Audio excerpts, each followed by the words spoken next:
Hello, winners, and welcome once again to the Wrong Button podcast, where we talk all things nerd, a lot of things video game, and other things that enjoy us. I am joined by the electrified personality of TehJew22. Hey guys, TehJew22 here, and it's been a while since I've been a guest on anyone's show, but hey, I'm happy to be here, my friend. I'm really glad to have you. I'm really excited. You do something that I find incredibly like personally it's what I love to watch things for, especially competitive sports. You shoutcast or provide commentary to you do mostly sport video games, correct? Yes, mostly. I mean, yeah, mostly for the when it comes to like the big four. Uh, but really, my first love was always pro wrestling, which is less of a sport and more of a. Well, I mean, that's another story for another time, really. But That's what I was trying to think. I was like, there's something else that I loved watching you do commentary, and it was wrestling because that's how I found your commentary. And we'll go into that because that's how I found. Like I started watching you because of wrestling. I have. Did you grow up watching wrestling? I started. It started in January of the year 2000 or 2000, if you want to be more serious about it. Um, no, the first thing I saw was a match that featured a guy, and I shit you not, or I kid you not, his name was Mr. Ass. Let that sink in. Was this WWE? Yes, this was WWE, um, and this was at around the time that Billy Gunn went under the name of Mr. Ass. And as you can imagine, his gimmick was that he was infatuated with his own bottom as much as he liked to kick it, or kick the ones of others, I should say. Oh, oh, that's but fantastic. but but really though, it wasn't really Mr. Ass. It was actually just the fact that I was like, how come I've never seen this before? So I would watch it, and you had guys like Triple H and The Rock, and then later that same year, Stone Cold Steve Austin, and I mean there were other big stars, but I think the person that had the biggest rise that during that year was Kurt Angle. But and that's just WWE or the World Wrestling Federation at that time. Oh wait, because what was it 2000 like 5 or 6 that they lost WWF and they became WWE. Actually, it was sometime in I believe it was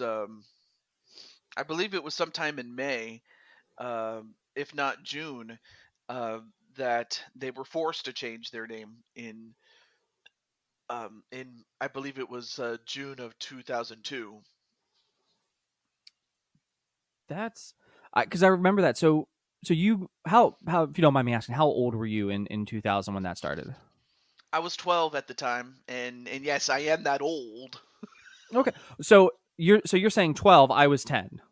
So you're like we're roughly working the same age, which is to me hilarious because like you are now I think going to be the oldest person I've ever had on maybe Doc was older on my podcast for stuff like this because for me like quick backstory to me I've shared this on a few things is I wasn't allowed to watch wrestling as a kid. I watched my brothers do a stupid stunt and my mom was like, no, you're not watching that because I don't need you emulating anything that they did. And yeah, just I remember getting like a headlock once and like my jaw has a permanent click now. So it was very quickly Oh. banned at my house. But I know for a lot of people, and I have a lot of friends now that are older that really enjoy it because it's like a live action anime is how I've heard it described. Oh gosh. Like they just don't yell to power up, but like they still yell. So I mean, close enough. Um, but I watched you shoutcast. You're streaming WWE. I'm gonna say this was like 3 or 4 weeks ago is when I really started and I started like trying to go through your backlog of it. Because I remember coming in and I was like, there was a guy with Goku like hair, and it was just Sonic the Hedgehog, and I think he was Yes. fighting Yang from Ruby, Hmm. or Yang from Ruby was fighting someone else, and then it was Sonic the Hedgehog versus I can't remember who it was, but Oh, I'll tell you. I'll tell you. okay, It was it was my good friend Walter. Not the wrestler Walter, but his name was Walter Johnson, and well, simply put, I mean, it's basically just himself. But uh, so what's the best way to describe? Oh, he's an original character, is what he is. mm-hmm. He, based on my friend Walter Johnson, who's in the chat. And his other opponent was someone you know very, very well, and that man is Super Mario. So yeah, it was a 3-person matchup, and then in another match it was Yang taking on my good friend Crushing Kelly, who had purple hair. Mm-hmm. So so yeah, that's who Yang was facing that night at the time that you saw it. So you've done so this is WWE. This is the game that you're playing, and you you actually call out on the matches because you were calling out moves, you were calling out it looked like what strategies they were employing there, because it wasn't just like he hit really hard, and I know that it translates. How many wrestling moves do you actually like no one can recognize on site? Um, I would say about a good 200. Well, I don't want to say 200, but I've lost count, so I can't even say it. But I would like to say 200, because I know that my good, well, not my good friend, but our friend Chris Jericho is quoted as saying to himself that he's the man of 1,004 holds or moves, if you want to call it that. That holy shit. 1,004 that I'm sitting here going like, what are you holding at that point? Like, all right, I got 5 limbs and then the head. What I'm like, you can start grabbing some other places, but this is getting Well, oh, when they say holds, it's just basically moves that you do. because even though because I know, Because they're not just holding people. I mean, mhm, like it's not to be taken literally. It's one of those things where, okay, can you do a suplex? Great. Can you do variations of suplex? Great. Can you do um let's see. Heck, you could even do variations of variations. I mean, you can do arm bars, you could do a leg lock, uh a guillotine, or basically anything that you could think of that you could do in a ring. That's one of them. that's one of them. So because I like for me, my extensive knowledge of wrestling ends at like high school wrestling. Um, Uh-huh.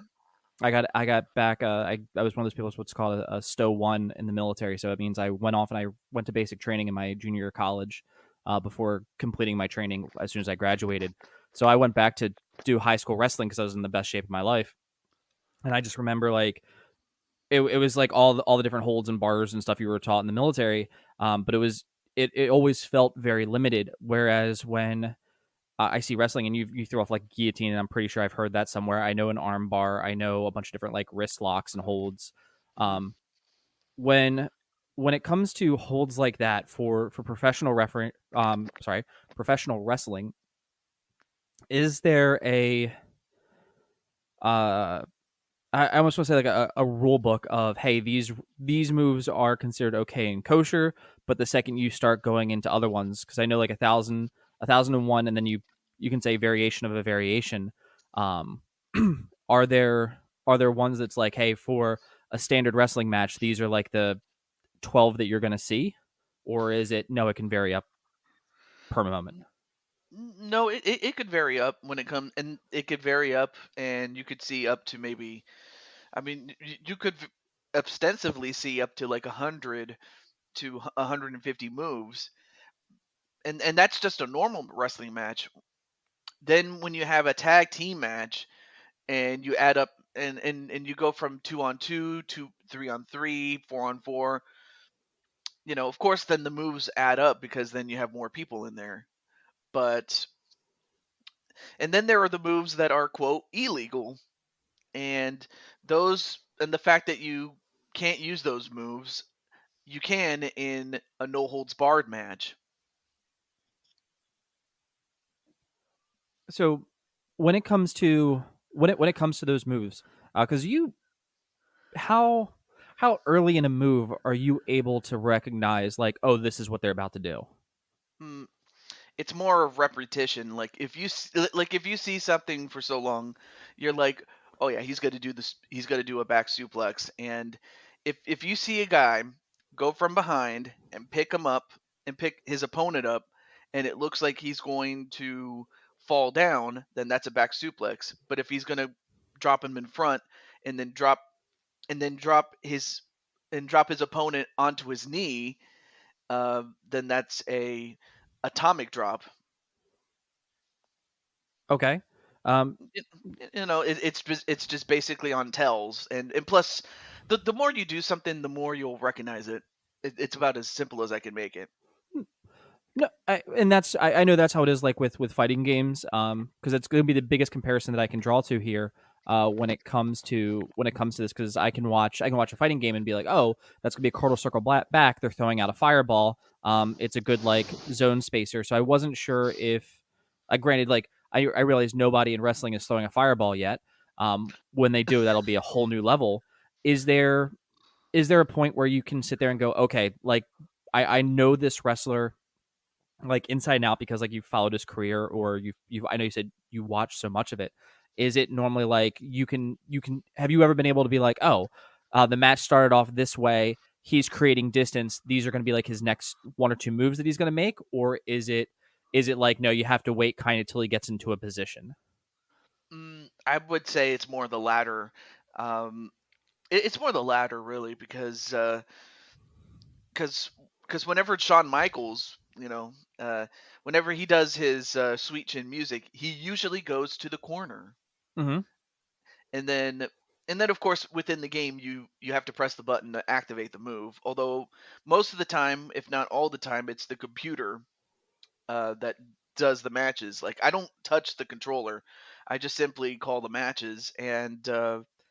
But yeah, Sean, you'd have to start at the corner. But if you have like but if you're like Brock Lesnar, then there's called a wake up taunt, and that when you hit that button, then your opponent gets up slowly and then stands right in front of you so you can hit that move. And of course that would be his F5 move for Brock Lesnar. I mean, you could pretty much do it for most other characters, and that's just real life wrestlers. I mean, I could include created wrestlers too. And so now most of your matches you have a party of people who come in, they create their characters, and then I take it you get to pair them up in different matches, correct? Yes, more often than not. Yes, absolutely. Um, I mean, I could go into the list of characters that I've had um, or have today. But I mean, I certainly don't want to bore you guys to tears now. No, not see, it's not, to me it's not boring to tears at all, because it's one of those things where Oh, you've taken something like I know wrestling, it's a very passionate community, and I have a oh feeling yes. if you were to do some like fan matches in and be like, oh, we're gonna have like these wrestlers from two different eras. So I remember, what was it? Was it like the WWE 12? Was that the year that like everyone started doing like the fantasy teams where like NBA 2K, it had like all the old greats, like you get Larry Bird, and it was like you can put the like Mm, Celtics, like the Dream era Celtics versus the Dream era Bulls to see who would win. I feel like if you did that with wrestling, it would almost feel exactly the same. Where it's like, no, that's not how it would go, or you would get people that would be a little bit disgruntled, to put it mildly, with how the match ended up, depending on who fought who. mm. No, it's not uncommon really, because like one of the matchups that people wanted to see, which I don't think we will, but But one of them was the Undertaker and Sting. Uh, they've always been around at around the same time, but they've never come they've never came they've never crossed paths with each other. And really, the last great opportunity they had to do it was back in, I believe it was WrestleMania 31. It was in it was in 2015. Um, but in the video game, you can make that happen. So I mean, basically, you get to see matchups that you were like, I never thought we'd get to see, or I don't know if you remember the match IRL or in real life between the Undertaker and Goldberg. One of the matches that was lauded as one of the worst matches of 2019 at that time. Why was what? So what actually? What constitutes a bad match? Um, Botches. By Like, what I mean by that is you execute your move incorrectly, and and either it just comes out flat, or even worse, you injure your opponent for real. I know that wrestling is a worked sport in real life, but like whenever like how do I put this? Um, when when Goldberg was trying to go for a jackhammer, he couldn't pick up he couldn't pick up the Undertaker correctly, and Undertaker ended up getting dropped on his head. ugh. So there was just so many of those botches, mostly on the part of Goldberg, but it just was so flat that, I mean, when you look at it, it's like two old men trying to fight each other. It's not a pretty picture. Uh, would you say for that one then? Like, I guess I know in the military, we everyone always says like a soldier, a marine, a sailor. Everyone has like a shelf life that they're really good for because it's physical prime. And I realize like wrestlers are pretty much constantly when at least for strength training wise, always physical prime, because it takes a lot to do. I mean, the biggest wrestler I can go to is going to be The Rock because like I've followed his business career after Hmm. wrestling, and then even like going on like Dave Batista, like I have now followed his business career outside um of just wrestling. So, is there a point where you've looked at it and you've been like, and maybe just for your interest here, is there a point where you've watched like been like, okay, this could be the potential dream match, and you're like, you know what, at this point, like they're too far past where they were to make this any good, or do you think like, nah, it should always be given that chance? Mm. It usually just depends on how old that person is and also how great a shape they are in. Like, you could probably make it work for The Rock, but for someone like The Undertaker who who had had so many matches, like who's had so many matches and had been through the wars, and I would say that, oh my gosh, like I remember it was sometime in 2014 or somewhere around there. Like when we got to the 2010s, I mean, he was in the business for 3 decades up to that point. So now if you go to 2021, now that's 4 decades, and of course he's officially retired, but yes, there is definitely a shelf life if because unless you're in the best physical shape you could ever be in, um, yeah, you're not going to last very long. I mean, so yeah, there is definitely a shelf life. You could only go so far as your body is able to do it. Mm-hmm. Now for we're gonna go back because thank you for the education on wrestling. It's one thing that I've always wanted to be able to talk more on, and I know I have a lot of friends who are like, you need to watch it, and I just need to get pay per view at this point. Um, Oh yeah, let's talk about when you shoutcast for it. So you create these tournaments, because I know you've done like you've done like a worldwide one, for people who create to create their own characters, yeah. and come in. Do you put stipulations on it, like, or is it like a I almost want to say like stock, because I know you can kind of level up as the game goes through, and you can like do things to train and improve your character. Do you have them get to a certain point to create a character and be like, okay, this is what you're allowed to modify?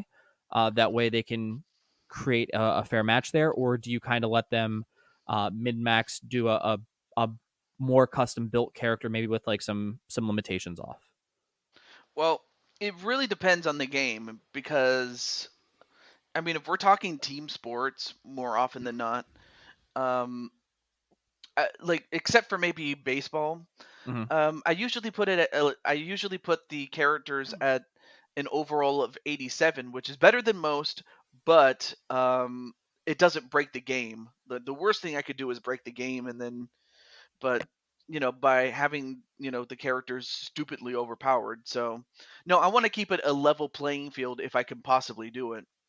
Um, so when it comes to games like hockey and basketball and the Madden series, the latter of which is my personal favorite, and I've noticed that a lot of people like that series as well. The Madden But ones. yeah, the Madden ones definitely. Uh, but for the most part, yes, there is a cap, but you don't have. But thankfully, I don't have to develop the players like on my own time, because if that was the case, then I certainly would have either done it or I would have just not bothered. It's one of those things where if you can't do something, you know, with your full heart, it's like one of those things, like it's either you do it right or you just don't do it at all. But but thankfully I don't have to. Thankfully. The I could imagine like I know like just doing like for like my own stuff when it's like, hey, let me do some off-screen grinding, and just doing that for like an RPG, sometimes being like, okay, I've now done like 67 side quests of running here, running there, and it can be incredibly fatiguing and burn you out on a Oh, of series pretty course it hard. would. It Do you would. have, when you're going into now, do like, let's say let's say tonight, are you going to be streaming tonight for dating this? This is the September 25th for people, because it's about a week before it airs. Well, um, well, I don't want to. I don't know. I have to make sure. Like, because I was talking to my good friend, Candy Vega. I mean, of course, the person behind the character is actually a dude, but his OC is that of his, I guess, his girl character, Candy Vega. Uh, but I was talking to my friend behind the scenes, and um, and I was just simply asking him when it would be a good time to do, in this case, UFC. That would be the fourth installment of that game, and that's another game I could probably talk about a little bit. Oh, I could talk some UFC with you. I Mixed martial arts in general are some of my favorite things to actually like dive into, just because of how much how much is actually capable with it and all the different forms out there. When you're getting ready, so like let's say you're going to get ready to go ahead and cast. So do you have like any pre rituals that you work on? Is there like ever like, hey, I need to sit down and watch a few games, that way I can recognize plays or recognize movements of certain characters? Do you do anything to kind of get yourself either into that mindset or make sure that you're like mentally where you need to be, that way, yep, I can go on and I can perform and call the moves, call what's going to happen successfully? Well, well, of course, repetition definitely helps speed the process, obviously, but I think really the biggest thing is actually finding the time to do it, and yes, being mentally prepared for it, because if your mind is not where it needs to be, then you just don't do it. Um, but on the other hand, if you make a promise, you try to keep it. Mhm. Um, but really, my biggest thing is trying to find the time to do it, because no matter how no matter how prepared you may be, if you don't have the time to do it, you're just then it's kind of dead in the water, and you just have to, you know, what's the word? You just have to, bite the bullet and try to find another time to do it, really. But it's more so mentally that you try to get yourself prepared for it, really. The moves, I mean, it's something that you learn the more you do it. And in fact, I have played the game on my own time, and that's mainly to unlock things like attires, like clothes and other things like taunts and but it's mainly the clothes, like say your shorts, tops, like shirts, or if it's women, uh, actually I'm not sure about the women, but mainly like things you wear. I mean, hell, you could even have a hat on if you want, or a cap. That was something that they added in the fourth installment of the UFC series on Electronic Arts, which I'm gonna be honest with you. I was like, that just blew my mind. So like, so you say like having a hat. I'm like, actually, it'd be really cool because I'm like, we're getting to. I know. I'm like, for me, I'm located like in the Washington D.C. area. Oh yeah. So I look forward to in like the next starting probably October, it hits beanie season for me. Um and I like I don't wear hats normally. Like ball caps occasionally, but like it's typically only when I go hiking. But like beanie weather. So with like every OC I've ever created, it's like, hey, do they have a beanie in this game? Like a skull cap beanie? So I'm like, yeah, no, that'd be great in UFC. Like just a skull cap beanie. We all need one of those. And as a matter of fact, I mean, there's your traditional black one. When I say black, I mean the color black, and there's also a yellow one too. Can you do black and yellow like the Kill Bill kind of look? Mm, if I did, it would kind of resemble more of the Pittsburgh Steelers, but no, I can't combine colors, unfortunately. Um, you're only as your creativity is only as limited as your imagination and as the game would be. The so for so since you right, so this is gonna be a fun one since you shoutcast and I realized like you said like you have to get yourself in the mind space, and you have to unlock things. So how many hours would you say you put into like each one of these games? And I'm gonna say pre-production. That's before you even go, hey, like starting like next week or 2 weeks. I'll now like start getting people in to build characters to go through and be able to play this game, and and like be like, okay, I'm gonna broadcast the fights. Well, usually I when it comes to playing the game myself, it's usually on my own time, and it's usually when really there's nothing else to do. I mean, of course, I have other stuff that I need to take care of. Mm-hmm. That's just per the adult mandate. Bills, But yeah, I feel that. yeah, but when I do have time, I usually play. And the fact is, the game releases. And when I say the game, I'm talking about the fact that EA comes up with new attires each time. So it's not like you can unlock everything and then that's it. No, they add stuff about every month or so. And by that I mean they add stuff like they had some Halloween themed last year. They had some Christmas themed stuff. They also had a little special with Conor McGregor. You know him. Yeah, he's the guy who throws chairs at buses Uh, and then like no, hits that. people in a bar for not drinking his spirits, right? Well, yeah. But I mean, this is but how he's weird. also yeah. Go ahead. But yeah. Oh, now I forgot what I was gonna say. Oh yeah, he's the guy that says that he's going to apologize to absolutely nobody. But no, he also had a couple of shirts, well, in the game that is, with that catchphrase. In I in apologize to nobody. Yeah, I apologize to absolutely nobody. Yes, that actually is a thing. Um, you can also do. Oh my gosh, they recently added. Oh yeah, and there's also masks. I almost forgot to mention masks, and one of them, you're not gonna believe this. You can actually put on a bear head. So you're talking like you're talking are you talking like it's a bear head, or is it like the you know how people can get like the I'm gonna say like the Native American headdresses where it's like the top of the bear snout, but it cuts out around the jaw, or is it like full on, not just a bear head over your head? No, no, it's the full bear head. So you could actually put you could be like, oh hey, it's Winnie the Pooh. Can you dye it that fun shade of yellow? Unfortunately, no. Oh, Or you could have the head of a werewolf, um, or what is it? Or a pumpkin on your head. You can have that.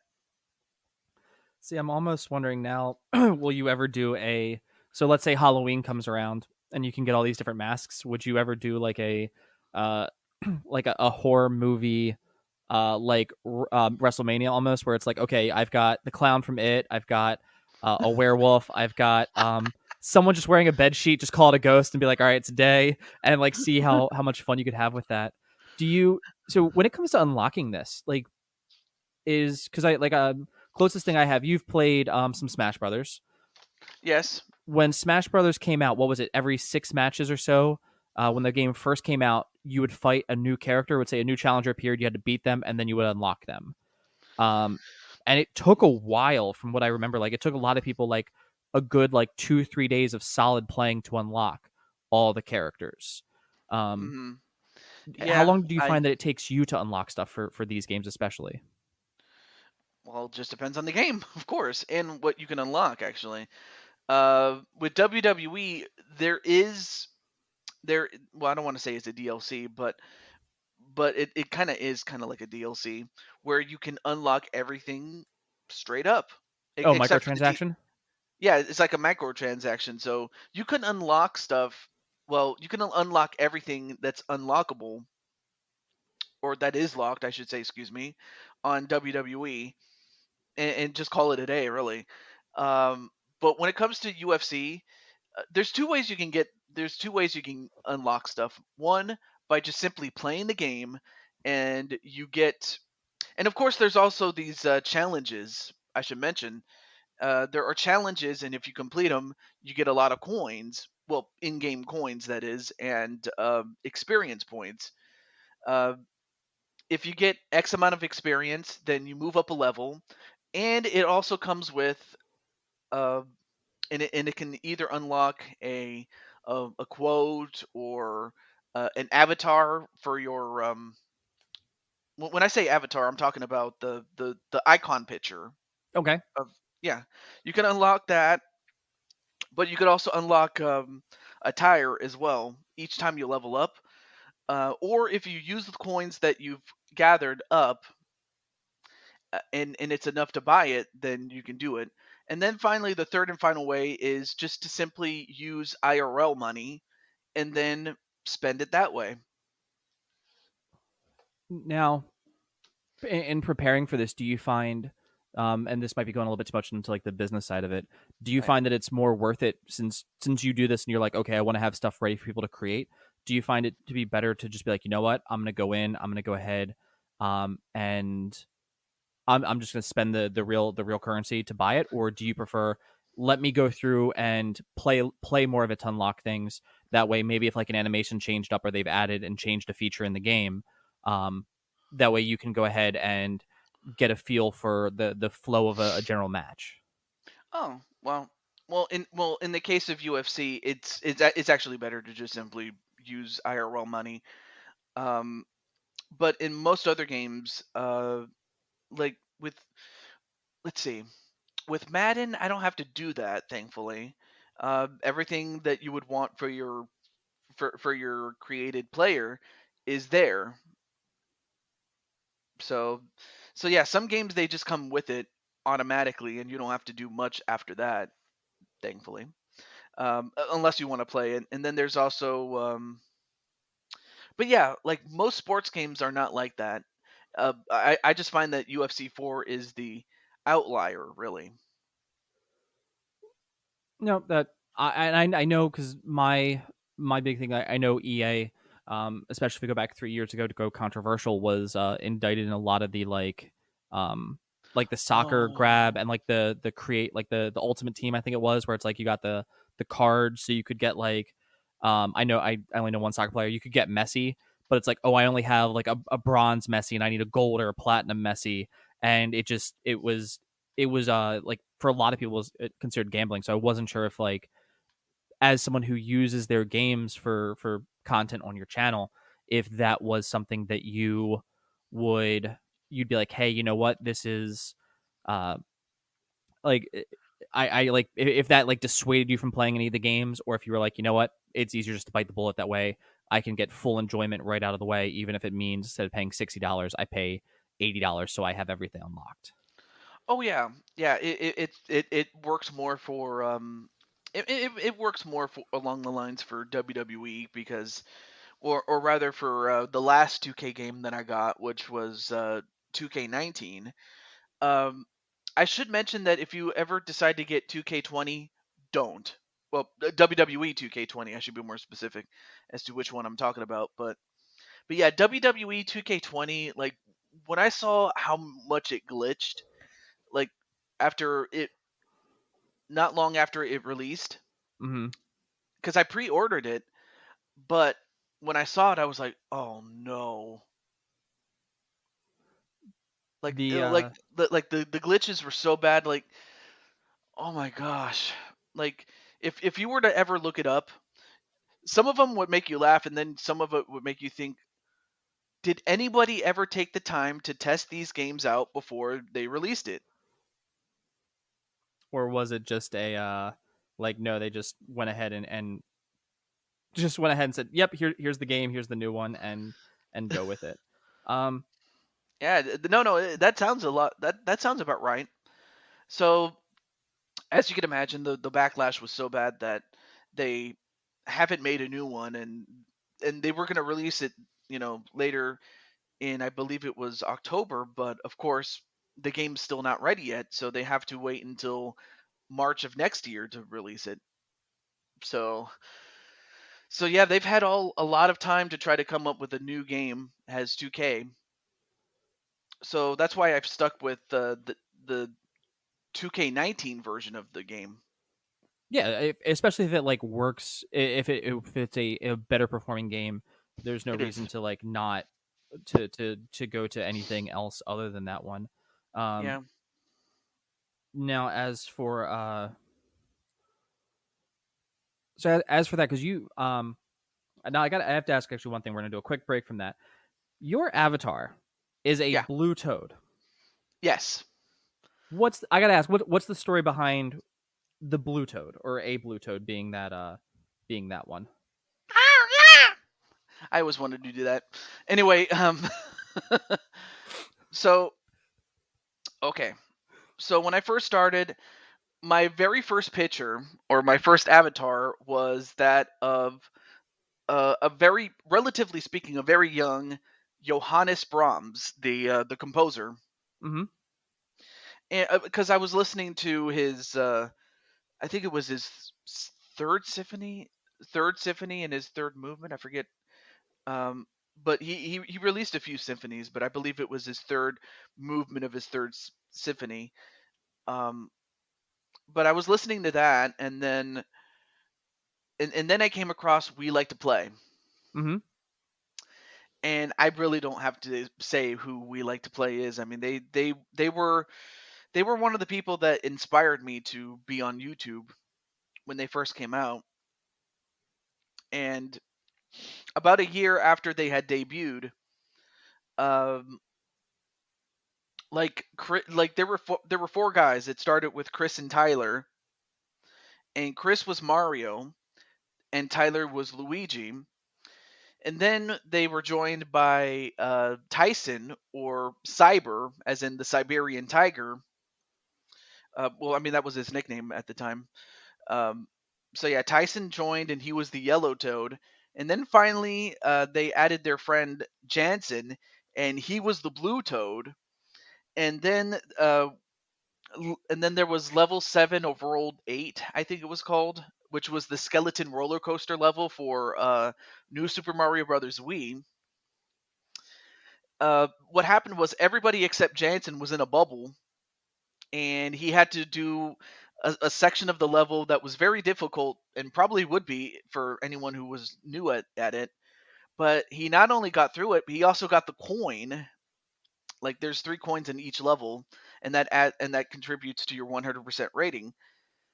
Well, he did all of that, and he did it until he was able to reach to safety. So that little act of bravery and act of, just, he was like an MVP that time. Mm-hmm. And I just saw that as, well, if Jansen can do it as Blue Toad, I could be a Blue Toad. I know it sounds so stupid. It sounds as stupid as it can be, but I love it. No, it's so it's always interesting to go behind it because I've actually, so you're saying like we like to play, and I'm like I've never heard of this group. So I'm, while you're saying that, I'm pulling it up over here. Because I was looking, it looks like 2 months ago they were doing some Minecraft stuff for Minecraft Dungeon. Yeah. So really, the only original member. When I say original, I meant like the original four Mm-hmm. member that's still there is Tyson. And of course he works with Spencer, but but for but for a good majority of that time, it was always Tyson and Spencer and Chris and Tyler. Like those guys were those guys were the, were the reason that we watched. And then when unfortunately Chris and Tyler left, it was never really the same. I mean, of course, it had more to do. I mean, of course, Ad Apocalypse. Do you remember Ad Apocalypse? Yeah, I remember that when that came around. Yeah. Well, unfortunately, it just bit into what they were, because they made a substantial amount prior to it, and then when it happened, it just was not worth it to stay. And it wasn't just that, but also, you know, Chris was about to be married. Mm-hmm. Like, he was about to get married in a couple of months, and he knew that he couldn't stay as much as he would have wanted to. Because he's got himself a woman, and as of today, he is married, and and he loves her, and she loves him, and not only that, uh, and then of course Tyler left as he ended up getting a new job somewhere, and it was much further than where he was, so that also didn't help either. But yeah, it was through Jansen, who was there for about year 1 or 2, I think, playing as the Blue Toad. Yeah, that one will always be the memory for So, why I was the Blue Toad. So yeah. so you chose a blue toad, so that way it's like, you know what, I can do all the, I don't even need to be Mario or Luigi. I can be a blue toad, and I can be the MVP. You pretty much nailed it on the head. I mean, I'm no, I'm here for things like that. It's always like the I don't know. Are you also, because you've talked about some anime things? Are you into like any like shonen animes? No, not really. I'm not much of an anime person, believe it or not. I mean, yes, I do recognize there's Ruby, and Ruby's a great show, but my all-time favorite was Peach Girl. At first, I thought, oh, is it Princess Peach? No, it's actually a girl. Her name is Momo, and she has, I guess you could say, she has a very tan skin tone, that if you were to see her, you would think, oh, she looks like a peach. Oh. But it was much more than just like the tone of her skin. It was actually just the fact that she was just a young lady in high school, and she fell in love with this one guy. But unfortunately, it didn't work out. While on the same time, there's another guy who saw Momo, and he loved her. And in fact, he loved her so much that, of course, when I mean, he recognized that she was in love with the first guy. Mm-hmm. But ultimately, when it fell apart with the first guy, of course it fell apart on good terms. Mm-hmm. I'll just say that on good terms it ended. But But then the second guy, like one thing led to another, and then she found out that, oh my gosh, the second guy loved me so much. I better go to him before he does something unthinkable. Like, in other words, he was gonna actually go into the ocean and drown. Ugh, But then that's she dark. saved, but no, but then she saved him, and at first he was like, "Am I in heaven?" He's like, and she's like, "No, stupid, I love you." And then he just looked at her, and he was like, and you could imagine it was a happily ever after. He was like, "How did you know?" And then I guess I don't want to spoil too much of it, but it just know that it ended on a happy note, man. Yeah, I don't know if like I'd be like, oh, I'm gonna watch. He's gonna walk into the ocean and the yeah, and one of the reasons I brought that up is like it's like the blue toad. Sometimes like the best stories in anime. Like some of my favorite are like the missus and I actually watched My Hero Academia together. And like my favorite stories are like the ones of like Kirishima, who is Red Riot. For those of you who don't watch that, he's the guy, and all of his ability is just like he can make his skin incredibly hard. And it's just this tertiary character that gets like a couple like really awesome moments, and it's like, if he wasn't there, this would have went south quick. And it's like he doesn't do a lot, but he was a really good like linchpin to have in there. So like when you're like Oh it's yeah. the blue toad for that, I'm looking at that like, oh, that's actually really really cool. Where it's like, you know what, I don't it doesn't need to be the main character. It can be amazing just as the blue toad. It was just one of those things. I'm like, because you do some Mario things. I'm actually right now perusing your channel to see what else, because you've also done because I know we've talked about a lot of sports games. You have a lot of wrestling. You've got a few other things up here. Wrestling. You've got as you said, UFC. You have like Uno with friends. You've also done Mario Party. Do you find like doing games? Because when you did Splatoon, you've done Yeah. Mario Party and Dragon Ball, or no, that was with that person. Did you shoutcast those, or were they like you were playing in them? Um. Well, when it came to Super Smash Brothers, I was playing as well as shoutcasting. I was more like Commentary, streaming, yeah. really. Yeah, Mhm. I was doing streaming and commentary and all that stuff while playing the game, and then other times, yeah. Well, I guess that's more often than not I would do that, because I wasn't just playing; I was also streaming too. So, Now when it and yeah. when it comes to doing something that's like a non-traditional sport, so not do you find that like it creates like a little bit of a different energy for you if you were to be like, say, okay, I'm gonna provide commentary for something like Mario Party versus just doing commentary for like a more normal recognizable sport? Do you find that you have to be in like a little bit of a different headspace, or do you find that you have to it puts you like with a different kind of zone and a different kind of energy in there? Mm, Well, you have to have a different frame of mind because it's very simple. I mean, when you're doing Madden, for instance, you have to put your mindset as to, okay, of these teams, who's going to advance to the next round, or who's going to go to the Super Bowl, or who's going to win the Super Bowl. Versus if you're playing Super Smash Brothers, it's like, okay, I'm just playing Smash Brothers with my friends. I don't need to be all too serious about it. You just have fun with it. I So that's about as simple as I can make it, really.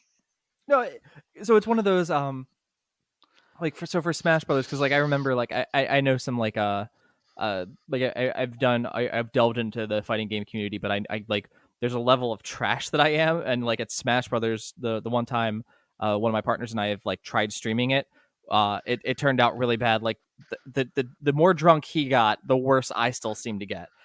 So when it comes to something like Smash Brothers, do you and when you're doing this, do you have to like put a certain level of like cap on your friends? Like, does anyone ever get a little overly competitive when, especially when you're providing commentary of like, do you have to ever find yourself like having like, hey, I got to settle this down real quick because this is going to turn into like a bloodbath because one person's going to get serious and it's going to be like, oh no, oh, and then no one wants to play? Or is it always just like that kind of jovial, like, nah, we're just going to sit down and enjoy it? Well, I haven't had too many problems with overly competitive people.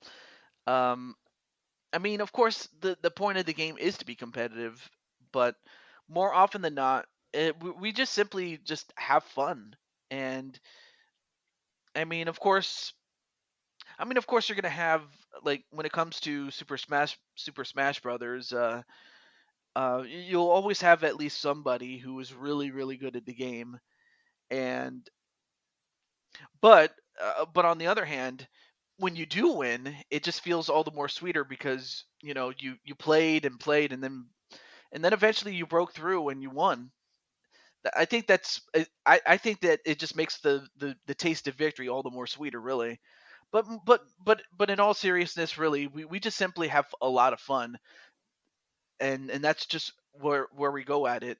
If I really felt that it was getting way too competitive for even my own good, I probably wouldn't even do it at all. Uh, and I realize most of us, the reason that we um, get into anything, especially like uh, in the digital media space, it's Mm. definitely for the enjoyment side of it compared to The compared to competitive like side. uh, competitive side, or just like because it's one of those things where I always say like I treat this like it's my business, because if I could make money doing this, I'd be happy as all get out. I think most people would be happy to be like, no, I do Of this thing I course. love and it pays for itself, or it pays for me to have a livelihood. So I completely like understand that aspect, but I also realize like sometimes going into it with the framework of like day one, this is a business, can be a little, can almost make it like a toxic to yourself, because if it's not doing what you want it to do out the gate, you get a little frustrated and discouraged. But Oh the yes, yes. Like, okay, because I have a friend. Well, I have a friend, and it took a while for him to realize that it shouldn't be a business. I mean, it should just simply be something that you do on your free time, not something that you do to try to make money. I will say, I'm not going to mention names because I don't think that's in my place to do that. But fair enough. but I will say that I had a guy, or I have a friend who has in vain tried to become famous on YouTube, and I'm thinking, unless you have something special that almost nobody has, or if you have something that people want to see, unless you have that, I just don't see it. And plus, it's like this guy forsaked his education for the sake of trying to become famous on YouTube. Let that sink in. Yeah. So for my other friend, I mean, he was discouraged. Yes, he was very, very discouraged. But I just simply told him. I simply said, unless you treat this as a hobby, you can't treat it as a job. You really just cannot, because if you do, you'll expect things, and then when things don't happen, it just makes it even worse. Like, I just told him that, and I said, you just have to have fun with it. And if you're not having fun, take a break, go to the park, go to a movie, go to your favorite restaurant, or ride a bike, or do something, but just don't make it a job. Hmm. I mean, that's the worst thing you could do, is make it a job. And if I feel, and I told him the same thing as I'm about to say for myself, is if you feel that it becomes more of a job and less of fun, then you just give yourself a break, because you're only hurting yourself if you don't do it. The Yeah. yeah, and actually I firmly believe that like it's one of those things like um treating it like a job is helpful in a lot of ways, and in some ways it is a little bit uh it can be harder for that. So we're getting down to our last about 5 minutes here. Mhm. um but thank you so much for joining this. Now I have to ask, is there any game that like you've been like, you know what, if I could figure out a way to create commentary for this game or this genre of anything, that you're like, this is one that I want to find a way to do it to? Hmm. I don't think I've ever done it for like a an RPG. especially one where you can actually make your own characters and not just be saddled with the ones that come with the game. Like Final Fantasy, like to a degree, you could probably change your name, but for the most part, you're stuck with the characters that come with it, right? Mm-hmm. Well, up until then, I never was interested in you know traditional RPGs outside of maybe Paper Mario, but then there was Metopia, and it released for the Switch, and you can pretty much see where we're going with this one. Uh-huh. As you know, in that game, uh, you could actually put your friends in the game either as an NPC or a non-playable character, or you can make them as one of the fighters or the main characters in the game. Hell, you could even cast the villain if you wanted.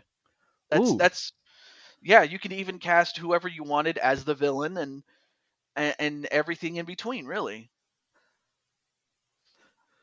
I mean, all right, I'm just going to ask you, if you could be cast as anything, what would you want to be casted as? Ooh. Anything. Anything. Anything. Well, at Um. least within Metopia's universe, that is. Ah. So this is gonna sound really weird. I would want to be like either the weapon shop guy, or I would want to be like, hey, when you go rest at the inn, I'd want to be the quirky innkeeper that you have to deal with. Just because it's always one of those things where you see those memes online where it's like I'm trying to think where it's like, thank you for check or coming in today, sir. And like when I was going through college, and then it goes, oh my god, I'm an NPC. Uh, and it's always made me laugh as I've had like before I like graduated college and got like more standard office jobs. But so it's always been great to me is like, I want to know that NPC's life. Like I want to know what you do in this crazy world. Like it's like Pokemon. It's like the shopkeep. Like what do you do at like after you get off work? I don't So know. yeah, it's a great question to ask. Like, what does the NPC go do? So that's always been. Now, is that something that you're working on for your channel, or is that something that you have? It's in the works, but Mhm. like, okay, I just recently got the game myself, and I'm just playing through it as per normal, really, because you know I had never played it myself, and what little I've seen of it, I would see highlights of it from my good friend King Bombeard, or of course nowadays he just goes by his own name, Hugo James, and so I was watching the highlights of him, and you're not gonna believe who he casted the role of the genie to. You're Oh, not gonna believe this. do you do it to you, No, he picked of all people Bob Ross. Bob Ross as the genie? Yes, Oh, does he? Ah, I'm surprised you didn't laugh. I'm sitting over here smiling because now I'm trying to go like because it's always like look at the happy trees like this happy accent, and so now I'm like wait is the genie benign or is it like one of the monkey's paw genies where it's like yeah you made a wish but you didn't think of all the ramifications or how that wish could be played about. um so No, that's what I was trying to go more. with. Yeah, he was more. He's more benign, really. I mean, not to say that he's you know not to say he's not capable of doing anything Mischievous, underhanded, yeah. mischievous. Yeah, mischievous, really. But but on the whole, he's a really nice genie. So it just fits his character, or the genie's character does Bob Ross. That So that's all I will say. No, that sounds fair. If you shoot me a link to that over in Discord, that'd be something I want to go sit down and like watch. It sounds like a fun way to like have an afternoon here. We're at that hour mark though, so we're actually going to get ready to sign off here for Yes. this one. Where TJ, where can we find you? Well, you can find me on my original YouTube channel, TehJew22. That would be TEH, a misspelling of the word the, Jew Jew as in a Jewish person, and 22, the number 22. Uh, Most of my social medias are also uh, by the same name, TehJew22 on on Instagram, although I don't use that very much. Twitter, and what else? That's about it. All right. But And I will but you'll make mostly find me there on YouTube. I will make sure that we have links to all of those down below, as well as if you don't carry your Discord, so that way we can check out and follow you there. Um, but yeah, Oh, thank you so much for joining me. And winners, of course, you can catch this every the first Saturday of every month on any one of your podcast platforms of choice, as well as the Wrong Button on YouTube. Yeah, thank you so much for being here, TJ.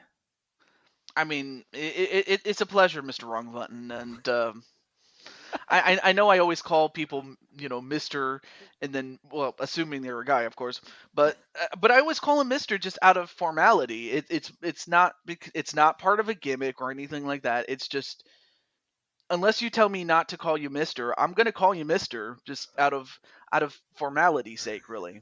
You're because you're like Mister, and I'm like, oh, I worked for a living. I was enlisted, so for me it wasn't Sir or Mister, but I appreciate it. Yeah, thank you so much for being here. Hopefully, I'm really excited for the UFC because I've started going through your backlog there for your streams. I'll make sure that we have links to that down below. And remember, winners, you can catch us, like I said, on channel Wrong Button Monday through Friday with our normal Let's Plays, as well as the podcast here on your streaming platform of choice the first Saturday of each month. Remember that you're all winners out there, and keep it weird, everybody.